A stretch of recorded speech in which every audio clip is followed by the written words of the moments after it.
Guys, guess what? Guess what? Velma, the best show of all time, just dropped 2 new episodes.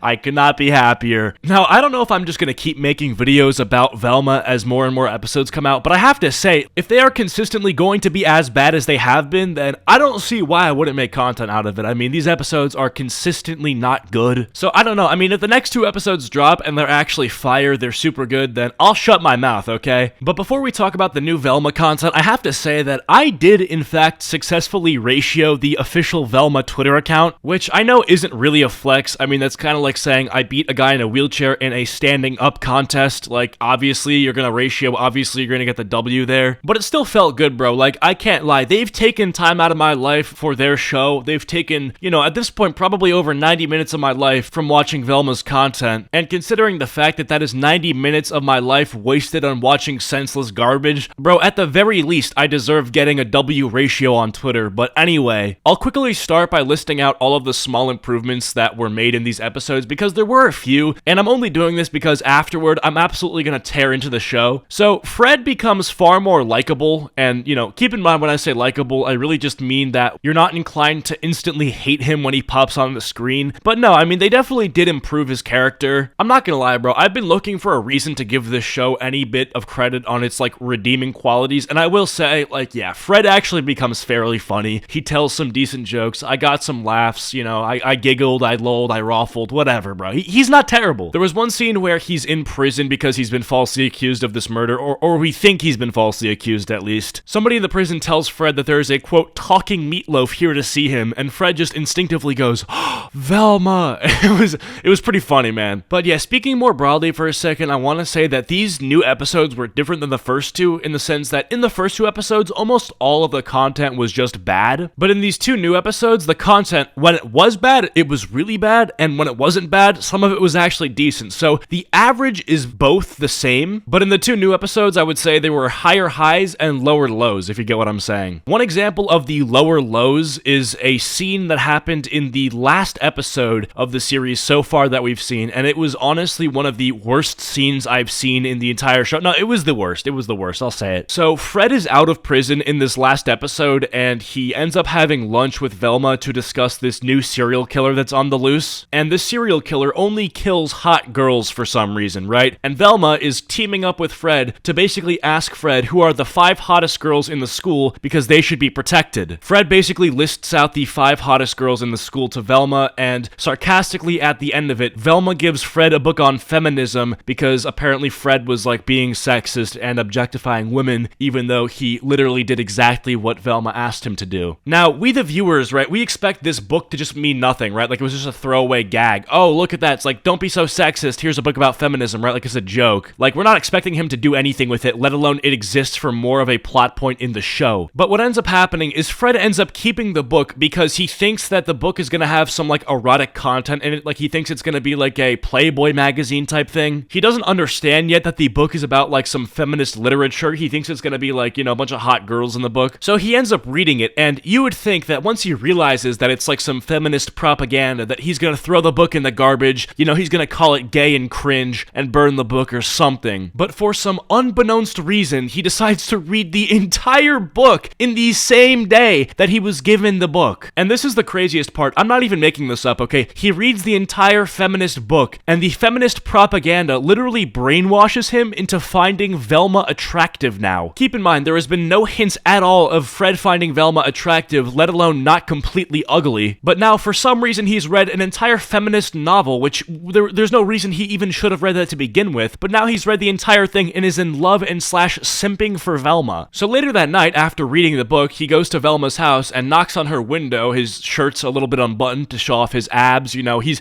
basically trying to go up and rizz Velma up, you know. He's applied for a full scholarship at Riz University. He reads My Struggle by Adolf Rizzler. You know, he's ready to make that advance. Now, all signs would lead to basically this working out for both of them, because Velma has always found Fred to be attractive, and Fred, well, you know, being out of Velma's league the moment that he kind of falls in love with her, you would think it would all come together. They would, you know, be perfect for each other. But for some reason, after Fred basically says, like, hey, you know, like, I like you now, like, let's do it, right? Velma just breaks down, like, for no reason and just rejects him. Like, it literally doesn't make sense. And while rejecting him, she admits that she still finds him hot, attractive, and basically an ideal relationship candidate. Like, literally in the scene where she tells him that she doesn't want to date him, she admits that she wants to date him. Like, it does not make sense. Which leads me to kind of my next point, which is the fact that this entire love triangle that is happening in the show is literally a disaster. Like, it's hard to watch, it's hard to really care about, and let alone pay attention to. Essentially, the main character, Velma, is like sexually confused. Like, she doesn't know what she wants, right? On one hand, she loves Daphne, but on the other hand, she also likes Fred, and it doesn't really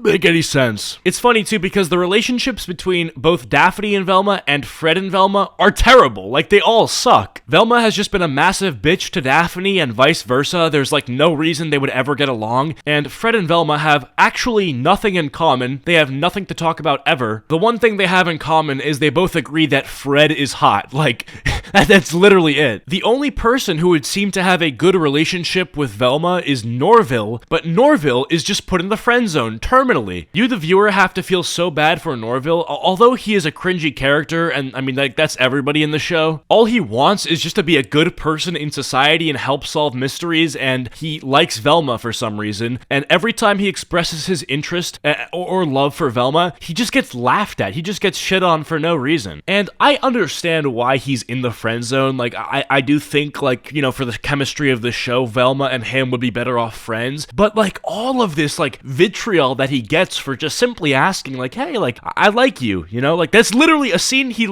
just says, I like you, and he just gets laughed at, which is weird because he's, I guess you would say, the most wholesome character in the show. Like, besides the fact that he likely does drugs, his personality is just genuinely wholesome. Like, he's not a very hateful or mean person, but yet he gets like treated the worst, and it's just kind of hard to watch, you know? And I'm not even on some like nice guys finish last type behavior, but like, they wrote that, you know, like, they literally made the nice guy finish last, and you just have to question, like, why? Like, why did they make that the case for him? Every single time Velma's romantic life is brought into the spotlight of the show, or it's like the main thing going on in the episode, it's just the worst. It's literally the worst. Velma quite literally has no idea what she wants, except for the fact that she does not want Norville, and it's just hard. It's hard to watch. She randomly changes her mind about the people that we're told she's like supposed to have a crush on. In the next episode, she literally could come out as a zoophile, and it wouldn't even, like, you know, contradict the plot. And that shouldn't be a legit inference that I could make. Like, Velma should not be able to come out as a zoophile in the next episode, and the plot would still be the same. Like, that should be a sign that the plot in the show is having a hard time. But yeah, with that all being said, I hope you guys enjoyed this video. If you have, be sure to leave a like and subscribe if you're new. Comment down AirPods if you made it to the end of the video, and I'll try to heart your comment. Follow my social medias, links are all down below, and I will see you guys all in the next video. Peace.